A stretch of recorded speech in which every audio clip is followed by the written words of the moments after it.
하나님께서 영광으로 임재하면 온 세상에 전쟁의 세상까지도 평화의 땅이 될 줄로 믿습니다. 새해 아침에 또 첫 예배로 나아가는 우리 모두에게 영광의 임재로 예배 가운데 우리 하나님이 함께 하시는 줄로 믿습니다. 몇 시간 전에 만났는데 또 만나니 너무 좋습니다. 이게 믿음의 가족의 마음이 아닐까. 우리 옆에 분에게 또 새해 인사 한번 나눴으면 좋겠습니다. 새해 복 많이 누리세요. 사랑합니다. 축복합니다. 건강하세요. 잘 될 겁니다. 2023년 새해가 밝았습니다. 올 한 해도 우리 하나님의 선하신 손이 저와 여러분과 우리 교회를 붙잡아 주실 줄로 믿습니다. 송구영신 예배를 통해서 함께 나누었던 올해 표어가 있는데요. 한번 따라합니다. 복음의 사람 예배자로 살게 하소서. 새기는 마음으로 한 번 더요. 복음의 사람 예배자로 살게 하소서. 우리가 이렇게만 살면 올 한 해 성공입니다. 우리의 정체성은 복음의 사람, 복음은 예수 그리스도니 예수의 사람으로 살고 그 예수의 사람으로서 사는 것의 가장 우선은 예배인데 참 예배자로 살아간다는 것, 그렇게 살면 우리 하나님이 기뻐하시는 한 해가 되고 저와 여러분은 하나님의 은총을 누리는 한 해가 되어질 줄로 믿습니다. 모든 회복의 시작을 예배로 두고 있다라는 것입니다. 여러분, 우리의 신앙과 삶의 모든 회복의 시작이 또 은혜와 은총의 시작이 예배로부터 되어야 하는 이유를 하나님께서는 이사야를 통해서 우리에게 가르쳐 주셨습니다. 이사야서 43장 21절에 이렇게 말씀합니다. 이 백성은 내가 나를 위하여 지었나니 나를 찬송하게 하려 함이니라. 하나님을 경배하고 하나님을 예배하고 하나님을 찬송하는 것, 우리를 지으신 목적인 줄로 믿습니다. 우리를 지어서 이 땅에 보내신 목적이 하나님을 예배케 하기 위함이다. 하나님을 찬송케 하기 위함이다.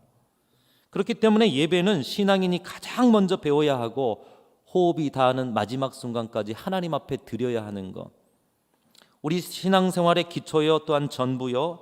그렇게 예배하는 모든 성도들이 함께 모여서 이룬 공동체가 교회인데, 이 교회의 목적은 바로 예배라는 것입니다. 예배 공동체로 우리는 모인 것이에요. 그래서 오늘 이 예배하는 모습, 예배자의 모습만 봐도 그 교회의 신앙의 정도, 영성이 어떤 교회인지를 볼 수가 있는 것입니다. 왜요? 그것이 신앙의 기초요, 신앙의 마지막이기 때문에. 저와 여러분은 하나님이 기뻐하시는 예배자, 또 예배를 올려드려서 우리 하나님이 정말 사랑하시는 교회, 사랑할 수밖에 없는 교회를 이루어갈 수 있기를 간절히 소망합니다.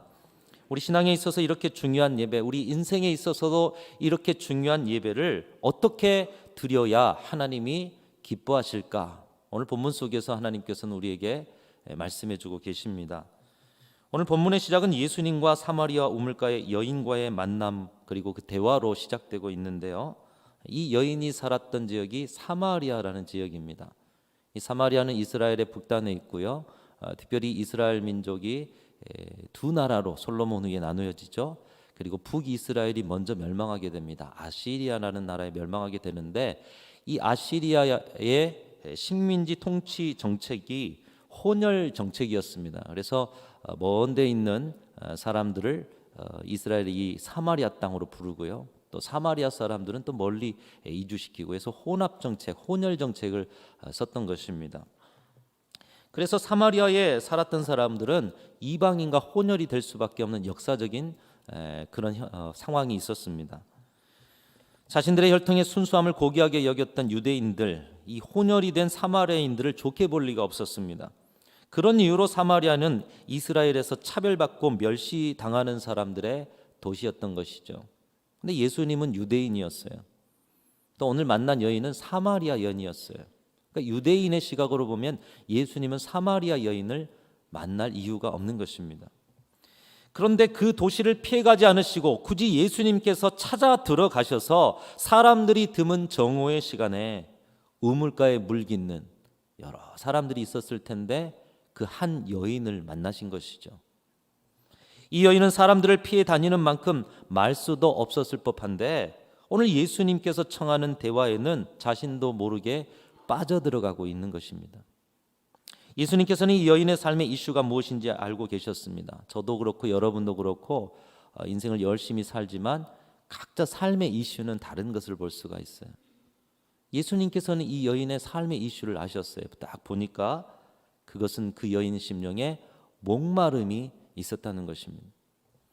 매번 물을 길러 오지만 정작 이 여인의 영혼은 메말라 있었고 쩍쩍 갈라진 강바닥처럼 말라 비틀어진 그의 심령을 가지고 목마름을 가지고 우물가로 나왔던 것입니다. 예수님은 그 여인의 이 목마름의 원인도 알고 계셨습니다. 사람들을 피해 다녔던 그녀가 매일 물을 기르러 나와야만 했던 이유는 자신의 마음과 영혼이 고갈되었기 때문에. 여러분, 여러분의 심령의 마음과 영혼이 혹시 메말라 있지 않습니까? 그래서 말라 비틀어져 있지 않습니까? 그러다 보면 다른 것에서 그 목마름을 채우려고 해요. 이 여인도 그랬다는 것입니다. 물이라도 퍼날라야 자신의 마음과 영혼이 위로받을 만큼 텅 빈 마음으로 살아가던 여인임을 예수님께서는 아셨던 것입니다. 예수님께서는 채우고 채워도 물이 채워지지 않아 평생 물 깃는 사람의 정체로 살아가던 이 여인의 마음을 아시고 이제는 그 쳇바퀴도는 무의미한 물깃기를 그만두고 영원히 목마르지 않은 샘물을 먹으며 살 수 있는 길이 있다. 그 길이 있다라고 여인에게 그 길을 알려주고자 하셨습니다. 그러자 이 여인도 그런 물이 있다면 저에게도 주셔서 이렇게 하루하루 허망한 물깃기, 내 목마른 인생에 목마름을 채우지도 못하는 하루하루 이 허망한 물깃기를 좀 그만두게 해 주십시오. 내 인생에도 생명의 샘물이 좀 솟아나게 해 주십시오. 갈증을 좀 해결해 주십시오. 예수님께 요청하고 있습니다.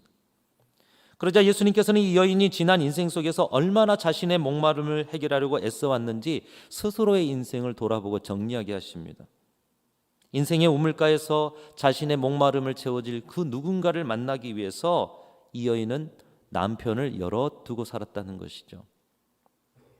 그들을 의지하고 그들을 기대고 위로받고 싶었지만 그들도 한결같이 말라버린 우물이었고 자기 자신들조차도 채우지 못하는 비어있는 물동이었음을 깨달을 때면 이 사람에서 저 사람, 또 저 사람에서 다음 사람,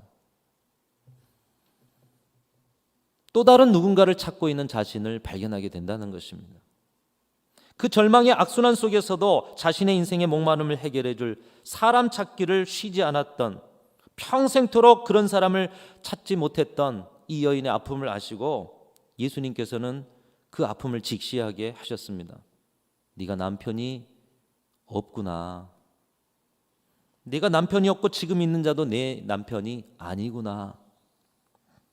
평생 목마름을 해결하기 위해서 물을 길러 다녔지만 이 여인의 인생의 물동이에는 물을 채울 수가 없었고 오히려 물을 채워줄 수 없는 사람들에게 매달려서 평생 허비하며 살았다는 사실을 여인이 깨닫게 했던 것입니다. 지금 이 물동이를 가지고 물 채워도 안 된다는 것이고요. 앞으로 또 채움받기 위해서 누군가를 찾아 나서도 안 됨을 알게 하셨어요. 이 여인은 사람에게서 그의 공허함을 채워보려 했지만 비단 사람만이었겠습니까? 다른 것에서는 찾아보지 않았겠습니까? 여러분, 모든 사람은 사람마다 자신 안에 있는 메말라 있는 목마름을 가지고 있는 것입니다. 어떤 사람은 가난이, 어떤 사람은 힘없음이, 어떤 사람은 사람들의 인정함이, 어떤 사람들은 자신의 사람은 힘없음이, 어떤 사람은 사람들의 인정함이, 어떤 사람들은 자신의 성취가, 어떤 사람들은 편안한 삶으로 살아가는 것, 각기 자신의 물동이에 목마름을 채워줄 물을 채워보려고 하지만 그런 것으로는 인생의 목마름을 채울 수 없는, 물동이를 채울 수 없는 허탈함만 남는 것임을 예수님께서는 여인에게 보여주시고 오늘 여인을 통해서 우리에게도 보여주고 계시는 것입니다. 여러분, 여러분의 목마름 무엇입니까? 사람들의 인정입니까? 여러분의 경제적 형편입니까? 여러분이 가지신 세상에서의 힘입니까? 어떤 성취입니까? 성공입니까? 편안한 삶입니까? 안정입니까? 그런 것들로는 우리의 인생의 목마름을 채울 수가 없다라는 거예요. 여러분, 지난 인생은 어떠셨습니까? 여러분의 영혼 깊은 곳에서 생수의 강이 흘러넘치고 있으십니까?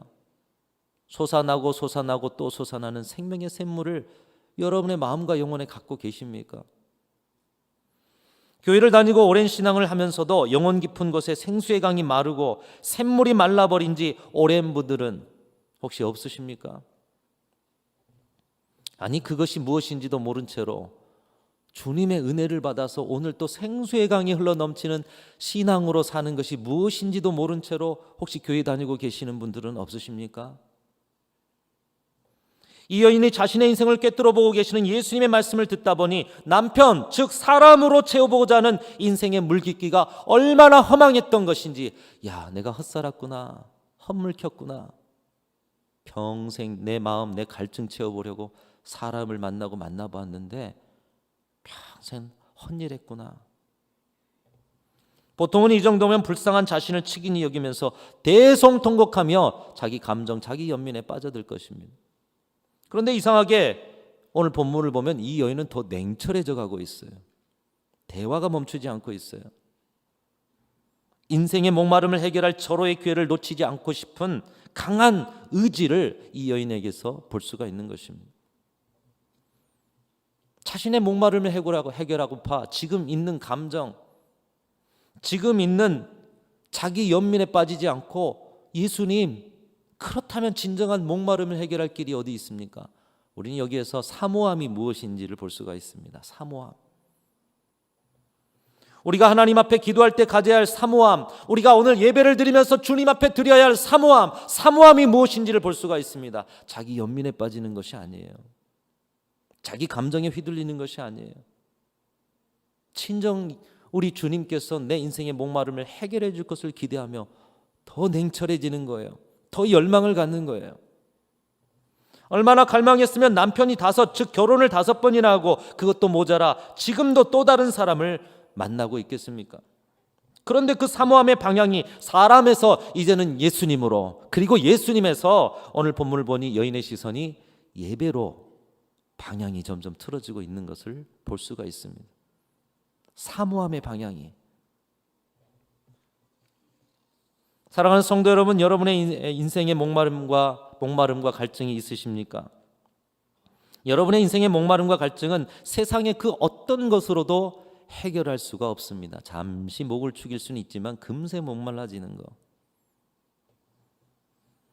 그래도 우리가 예수님을 만나 다행이지만 인생의 모든 것 허비하고 만신창이의 모습으로 이제야 시선을 예배로 돌리는 이 불쌍한 여인의 자리에 서지 마시고, 오늘 여러분의 인생의 방황의 자리, 목마름의 자리가 있다라면 여러분의 시선을 예수님께 두시고 그 예수님과의 대화 속에 시선이 예배로 간 여인처럼 진정한 예배자의 자리에 서기를 바라보는 저와 여러분들이 다 되실 수 있기를 주님의 이름으로 축원합니다. 왜 그렇습니까? 참된 예배만이 우리를 치유와 회복의 자리, 자유의 자리로 인도하기 때문인 것이에요. 예수님 안에서, 예수님을 통해서 참된 예배의 자리로 나아갈 때만이 진정한 우리의 인생의 자유와 목마름을 해결하는 기쁨을 얻을 수가 있기 때문인 것입니다. 왜 예배가 우리의 공허한 인생의 물동이를 채울 수 있는 유일한 길입니까? 여러분, 우리는 하나님의 형상으로 지음받았어요. 저와 여러분 안에 하나님의 형상이 있는 줄로 믿습니다. 그런데 약간은 우리의 죄성으로 그것이 깨트려져 있어요. 그래서 목마른 것이에요. 우리는 하나님을 찬양하기 위해서 지음받은 존재들입니다. 하나님의 형상으로 하나님을 찬양하기 위해서 지음받은 존재. 그런 존재들이 심령을 채우고 목마름을 채울 수 있는 길이 어디에 있을까요? 여러분, 자동차가 주유소에서 주유를 받는 것이지, 아무리 자동차에 기름이 떨어졌다고 해서 옆에 큰 냇가가 흘러서 그 냇가에서 물을 주유할 수 있습니까? 다른 곳에서 주유할 수 없어요. 오직 주유소에서만 충전할 수가 있는 거예요. 자동차가 도로에서 달리는데 쓰임을 받아야 가치가 있지, 아무리 하늘을 나르려고 김포공항에, 인천공항에, 저 여수공항에 주차를 해놓은들 그 자동차의 가치를 발견해 놓을 수 있겠습니까? 마찬가지로 우리 인간은 하나님의 형상을 온전히 회복하는 자리인 예배의 자리를 통해서만 온전한 목마름을 충전받을 수 있는 줄로 믿습니다. 또한 마찬가지로 우리는 예배의 자리를 통해서만이 우리 인생의 참된 가치를 발견할 수 있는 줄로 믿습니다. 왜요? 우리는 하나님을 찬송하기 위해서, 예배하기 위해서 지음받았기 때문에 최고의 가치의 자리는 예배의 자리, 찬송의 자리죠. 죄악으로 하나님의 형상이 일그러져 가다가도 예배 속에 오면 하나님의 창조의 손길로 다시 우리를 빚어주셔요. 예수의 보혈로 씻어주셔요. 하나님의 거룩한 존재로 새롭게 해주셔요. 그 하나님의 은혜 가운데 충만한 성령의 만지심을 통해서 우리가 영혼의 충전을 받는 자리, 바로 예배의 자리인 줄로 믿습니다.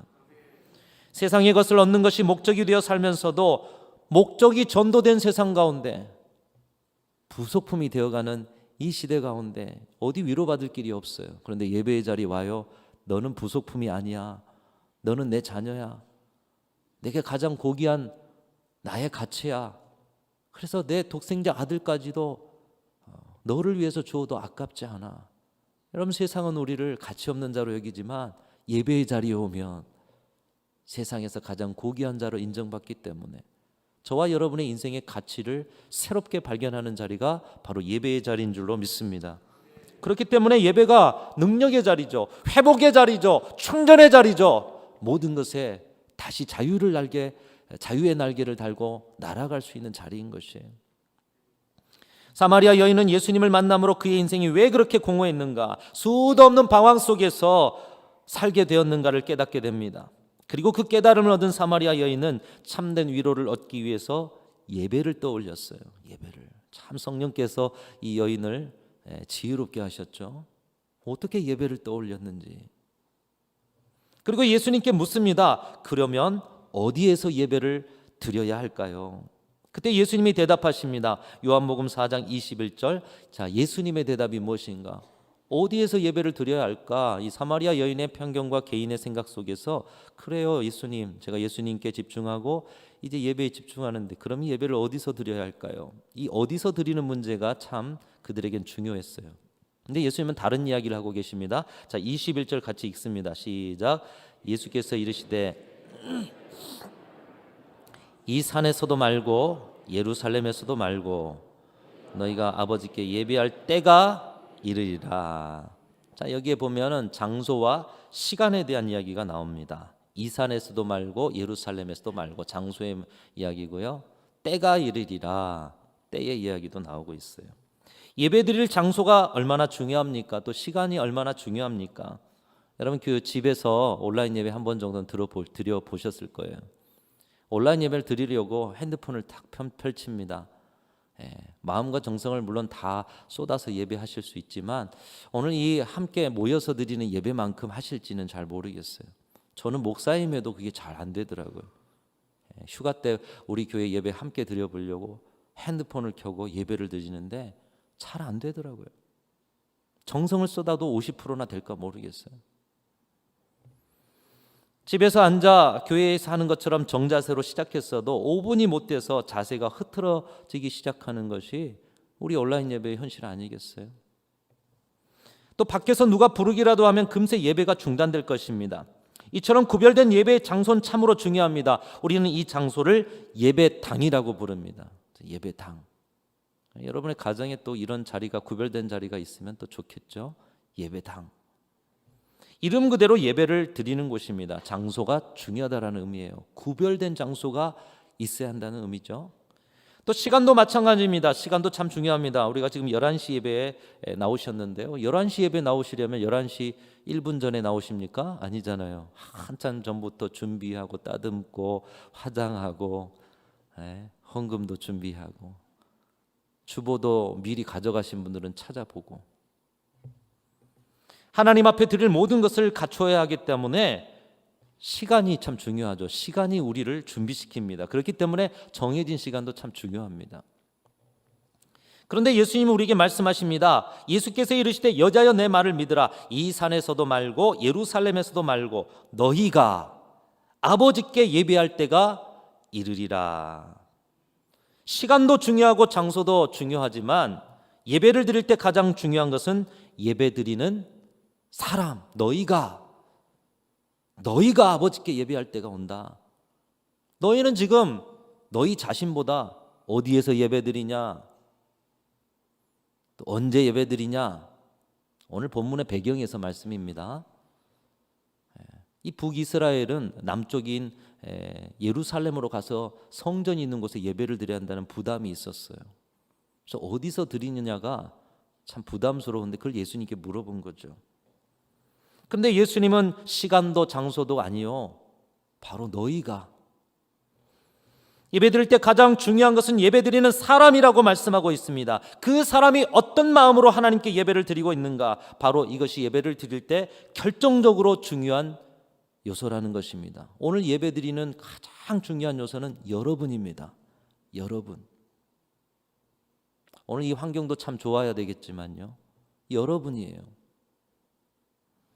예수님은 예배의 본질을 가르쳐주고 계십니다. 그리고 이어서 말씀하시죠. 23절 말씀을 통해 이렇게 말씀합니다. 아버지께 참되게 예배하는 자들은 영과 진리로 예배할 때가 오나니 곧 이때라 아버지께서는 자기에게 이렇게 예배하는 자들을 찾으시느니라.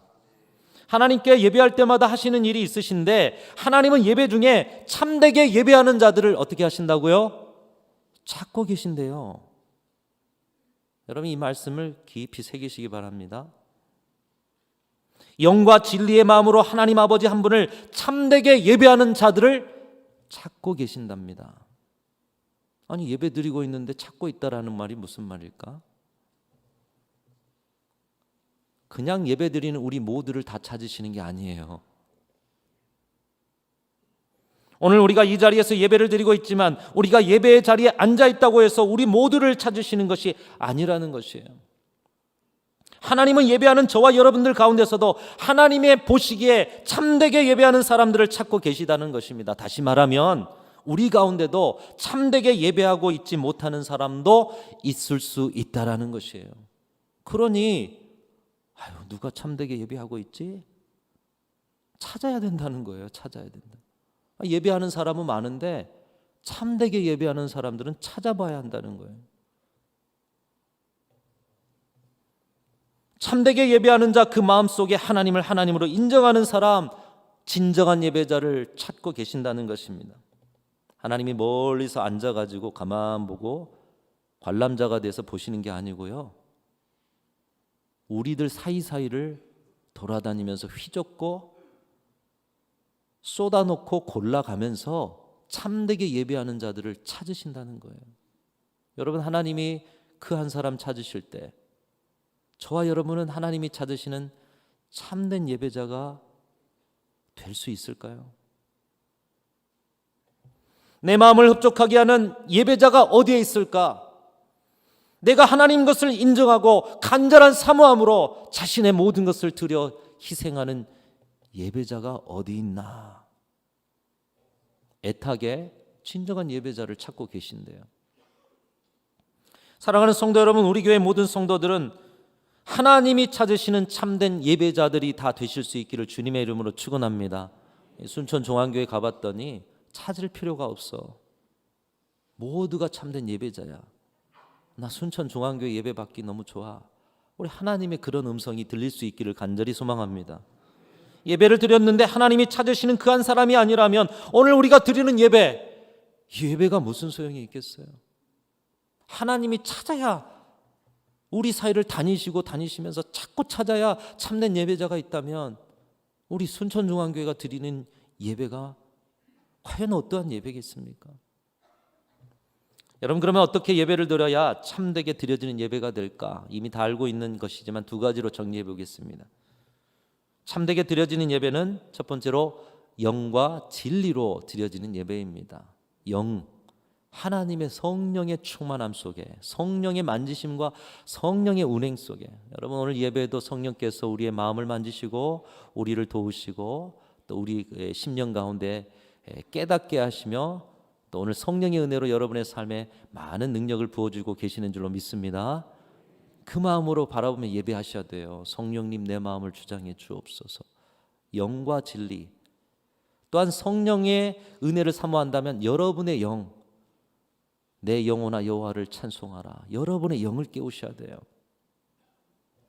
나의 영혼이 온전히 드려지는 예배, 또 진리로 드리는 예배여야 합니다. 변함없는 진리의 말씀과 약속을 의지하며 주의 말씀이 옳습니다. 주의 말씀이 아멘입니다. 주의 진리의 말씀은 영원히 변함이 없습니다.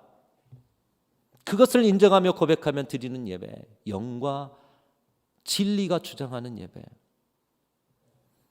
여러분, 그러기 위해서 예배 때마다 필요한 것이 있습니다. 성령이 나를 주장하시도록 하기 위해서 주의 말씀이 내 안에 모든 삶의 자리까지도 변화시키기 위해서 우리가 이 영과 진리로 드리는 예배를 드리기 위해서 해야 할 것이 하나 있다는 것입니다. 구약의 제사가 우리에게 그것을 보여주고 있어요. 구약의 제사, 구약의 예배 중에 구약의 제사법을 보면 특별히 가장 먼저 나타난 제사법이 번제라는 제사법입니다. 번제란 살아있는 짐승을 죽여 태워서 하나님께 온전히 드리는 제사로서 우리가 예배 속에서 매번 해야 할 일이 무엇인지를 보여주고 있어요. 죽여서 태우는 번제.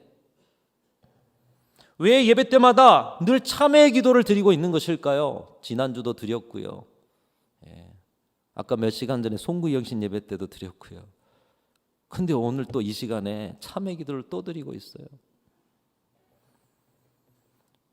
예배 때마다 참회 기도를 드리는 의미가 무엇일까요? 바로 이 번제의 의미, 죽여서 태우는 의미, 회개의 의미가 포함되어 있다는 거예요. 그러니까 영과 진리의 예배를 드리기 위해서는 예배 안에 회개의 자리가 반드시 있어야 한다는 거예요. 회개 없는 예배는 참된 예배가 될 수가 없다는 겁니다. 회개를 통해서 죄로 인해 죽을 수밖에 없는 나를 예수 그리스도의 보혈로 씻어서 이제는 나는 죽고 나의 옛사람은 죽고 새로운 하나님의 백성으로 내가 태어납니다. 나는 죽었습니다. 나의 자아는 죽었고 나의 죄성은 죽었고 나의 욕심은 죽었습니다. 이 회개 없이 참된 예배가 될 수가 없습니다. 이 회개 없이 성령이 운행할 수가 없어요. 이 회개 없이 하나님의 말씀이 받아들여질 수가 없는 거예요. 순종할 수가 없는 거예요. 따라서 예배가 참된 예배가 되기 위해서는 내 옛자를 죽이고 교만을 죽이고 거짓과 불의함을 죽이고 내 어리석음을 하나님 앞에 내려놓아야 하는 것입니다. 예배가 참된 예배가 되기 위해서는 교만과 탐욕과 내 자랑을 내려놓아야 하는 것이에요. 내 속에 있는 절망까지도 부끄러움까지도 좌절과 탄식조차도 하나님 앞에 내려놓음으로 때로 자기 연민까지도 다 내려놓고 포기하는 자리, 바로 그 자리가 회개의 자리요 진정한 예배가 시작되는 자리인 줄로 믿습니다. 여러분, 우리의 예배는 어떻습니까? 내 속에 있는 교만이 있습니까? 그 교만을 다 때려 부술 용기가 여러분 있으십니까?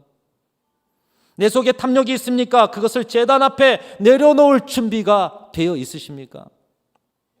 내 속에 슬픔과 탄식과 좌절과 부끄러움, 절망이 있습니까? 여러분, 절망조차도 상처조차도 다 내려놓는 자리가, 상처에 위로받고 싶은 마음까지도 위로바로 오신 것이 아니에요. 위로는 하나님이 주고자 하시면 주시는 거예요. 상처를 통해서 위로받고자 하는 마음까지도 포기하고 내려놓을 때 진정한 회개, 진정한 새로움, 진정한 죄 씻음, 진정한 영으로 드리는 예배가 되어진다는 거예요. 그 마음에 말씀이 역사하시고 말씀이 역사하니 위로가 되는 것이죠. 진정한 회개로 온전한 영과 진리로 드리는 하나님이 찾으시는 참된 예배자가 되실 수 있기를 주님의 이름으로 축원합니다. 다 내려놓으십시오. 예배 자리에서는 다 포기하십시오. 예배 자리에서는 번제에 죽여서 태워드리는 산 제물처럼 여러분의 모든 것을 다 태워드리며 회개하며 주님 앞에 맡길 때 그 자리에 성령께서 운행하시는 영의 예배, 진리의 말씀이 우리를 주장하시는 진리의 예배가 되어지게 될 줄로 믿습니다. 이것과 함께 또 하나 예배가 참된 예배가 되기 위해서 더 중요한 것이 있습니다. 누구에게 예배를 드리냐는 거예요. 오늘 저와 여러분 누구에게 예배를 드리고 계실까요? 하나님 아버지께 예배를 드리고 있어요. 우리의 예배의 대상이 누구냐? 이거 잊어버리고 예배 오시고 예배 드리면 예배가 우리 만족을 위한 예배가 될 수가 있어요. 예배는 아버지 하나님 앞에 드리는 것입니다. 예배의 대상은 오직 하나님 한 분뿐이십니다. 그 하나님께서 하늘과 땅을 만드신 분이면서 동시에 위대한 통치자 심판자이시지만 동시에 그분이 우리를 사랑하신답니다. 그 엄청난 세계의 주인이 우리를 사랑하신답니다. 풍성한 은혜의 하나님, 우리는 그 하나님을 예배하고 있는 것입니다. 그래서 예배를 드리는 사람들은 아버지 되신 하나님께만 집중하여서 예배드려야 하는 것이에요. 옆 사람을 바라보고 의식하고 또 옆 사람과 잡담하고, 여러분 들어오시면서부터 예배입니다. 그래서 교제는 제발 끝나자마자 집에 금덩이 둔 것처럼 달려가지 마시고 교제는 끝나고 여기 남아가지고 이렇게 하세요. 그리고 들어오셔서는 한 주 동안 삶을 주 앞에 기도하고, 그래서 올겐 연주도 하고 있는 거고요. 서로의 기도 제목을 좀 나누면서 기도해 주시고, 예배 시간 안에는 옆 사람이 어떤 상황이 있어도 의식하지 마시고 하나님께만 집중하는 거예요. 하나님께만. 이 한 시간의 예배가 하나님 아버지 앞에 드려지도록 최선을 다해서 나의 눈, 나의 귀, 나의 이 촉각까지도 옆을 의식하지 않고 하나님께만 집중하여 드리는 예배. 예배 인도, 예배 기도, 말씀 선포, 찬양대원, 헌금위원, 차량위원, 식당봉사, 방송팀, 안내하시는 분들, 우리 새가족부 모두 다 하나님 앞에 예배드리고 예배를 섬기고 있는 것입니다. 그 어떤 누구도, 심지어 여러분 안내하고 밖에 있다고 해서 구경꾼 아니면 도우미 정도로 예배에 참여하는 분들이 아닙니다. 예배하고 있는 거예요. 식당에서 밥을 하면서도 기도를 하면서 예배를 섬기는 거예요. 밥이 목적이 아니에요. 예배가 목적이에요. 하나님은 구경꾼을 찾으시는 것이 아니라 이 한 시간 참된 예배자를 찾고 계십니다. 아버지께서는 이렇게 자기에게 예배하는 자들을 찾으시느니라. 우리 하나님만을 예배하고 하나님께만 집중하는 참된 예배를 드리시는 저와 여러분들이 되시기를 주님의 이름으로 축원합니다. 우리 한국교회에 이 예배에 대한 좋지 않은 이 말의 습관이 하나 있어요. 예배 보러 간다라는 그런 말 이미 알고 계실 겁니다. 예배는 어떻게 하는 겁니까? 드리러 가는 거예요. 오늘 보러 오신 분은 구경 잘하고 가십시오. 그러나 우리 예배 드리러 가는 거예요. 드리고 계신 거예요. 목사의 설교 들으러 오신 게 아니고요, 말씀을 듣고 삶으로 살겠다는 결단을 드리러 오신 거예요. 하나님은 예배 보러 온 사람을 찾지 않으십니다. 예배의 구경꾼, 예배의 관객을 찾으시는 것이 아니라 예배 드리러 온 예배자를 찾고 계신다는 것입니다. 설교는 제대로 하고 있는가? 찬양대의 음악적 수준은 높은가? 기도에는 진정성이 담겨 있는가? 예배 형식은 제대로 갖추어져 있는가? 예배당은 경건을 드러내기 알맞고 아름답고 엄숙하게 꾸며져 있는가? 그래서 내 구미에 맞는 예배를 드리고 있는가? 여러분, 이런 평가는 구경꾼들이 하는 겁니다. 그렇죠? 뭐 상품 살 때나 하는 것이에요. 우리는 구경꾼이 아니라 천막에서라도 참되게 예배하는 예배자들인 줄로 믿습니다. 천막에서라도 아무것도 없어도 예배를 평가할 수 있는 분은 오직 예배를 받으시는 하나님 한 분밖에 없고, 그 하나님이 여러분의 예배를, 여러분의 드림을, 여러분의 헌신을 평가하고 계시는 거예요. 예배의 청중은 우리 하나님 한 분밖에 없어요. 오늘 예배 구경하러 오신 분들은 오늘 바로 깨닫고 참된 예배자가 되시고, 혹시라도 앞으로도 구경을 계속하실 분들은 우리 교회보다 다른 교회 구경거리 많습니다. 여러분, 이 같은 사실을 기억한다면 두렵고 떨리는 마음으로 하나님 앞에 예배해야 되지 않겠습니까? 하나님 한 분이 불꽃 같은 눈동자로요, 우리 사이사이를 다니시면서 참되게 예배하는 자들을 찾으신대요. 두렵고 떨리지 않습니까?